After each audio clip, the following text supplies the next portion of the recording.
We're back with James, Randi, and Rosemary Altea. Let's take a couple calls. Northville, Michigan. Hello.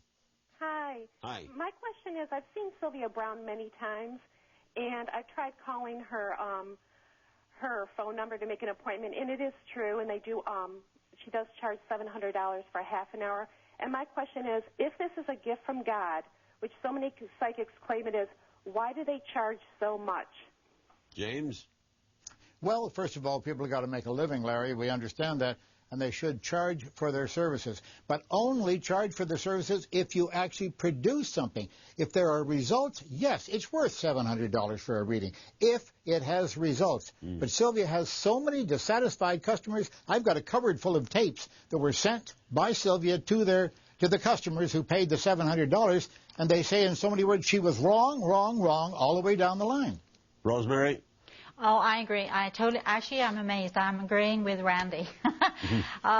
If you don't get it right, if you can't produce, then you absolutely shouldn't charge. And if I feel, I begin all of my consultations by saying to somebody, if I confuse you in any way, if you are confused, please tell me. I do not want you getting off this phone wondering what on earth you've been doing. Tell me if you think I'm wrong. Tell me if you're confused.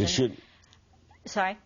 Yeah, I said it should also be mentioned that Sean Hornbeck's parents continued the search, continued looking for him, continued the quest. In other words, they didn't just accept the fact that he was gone. Thank goodness. Larry, she sent the police to all kinds of places, too, and the police wasted their good time where they could have found the kid and could have done something useful. Well, the police wasted their time. I'm not sure about that, Larry, because I think the law enforcement has got a little bit more common sense than to listen to things that they're really not sure about, unless a spiritual medium is giving evidence. And that is the thing, giving evidence. And I think it's worth saying here, Larry, and this may sound a little harsh, what I'm going to say, but I think it's worth saying here that people have to be more responsible. You cannot go giving your power away to people like me. People see me on a TV show. They see Sylvia Brown on a TV show, and they think that they know us, but actually they don't know us. We are strangers to them, and you don't go believing it just because we say so. Wait until we give you that evidence. Wait until we can show you that we really are talking to people who are your family who have passed. Don't Rosemary, give will your you power take the away. test? Will you take the test, Rosemary? I'm not even going there, James. We did this before. Why not go there? It's $1 million, Rosemary. Anyone could use $1 million. Why won't you take the test? I recall when Larry asked you where the $1 million was before, you couldn't produce it. So I can't produce it because it's with Goldman Sachs. It's invested. I'm going to tell you something, James. This program is not about you. This program is about people being duped. It's about... That's right. You're right. This program is not about you. This program is about people being duped by people like you. This is about people being duped, and this is about a very rare and a very special gift that has to be defended. Prove it and get $1 million. Come on, Rosemary. Will you take the test? Yes or no? It's a simple question. You cannot say that because one person makes a mistake, everybody. I didn't say that. Okay. No. I got to take a break. We'll be right back, guys. I got to take a break. You know, both these things are easily provable. One with a DNA, one with a test.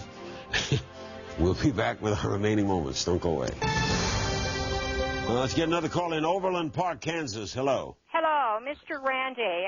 This last year I saw Sylvia on Montel, and she had mentioned that she had taught her children and her grandchildren how to have her power that she has and pass it through her generation. Is it possible that you can pass on this so-called gift, or is she actually teaching the family how to carry on possible fake readings? Well, I would like to be the fly on the wall and find out about that. But believe me, there has never been any evidence that has shown that these gifts are genuine. We have offered $1 million for it. Now, if that isn't a big enough carrot, I don't know what is. You've repeated that. What does your test entail? It all depends on what the claim is. Now, if Rosemary says, yes, exactly. Hey, if you say you can play the violin, you have to play the violin. Rosemary, why don't you apply? Then we'll tell you exactly. Wait a minute. Hold it. No, let's settle. Hold it, Rosemary. Don't jump in. What if Rosemary said, I can tell people about themselves by listening to their voice. I can tell them what kind of house they live in. I can tell them how their mother lives. I can tell them a little bit I can tell about them. How can she prove that to you for the $1 million? Doesn't have to prove it to me. She has to prove it to an independent authority that she agrees with and I agree with. That's all.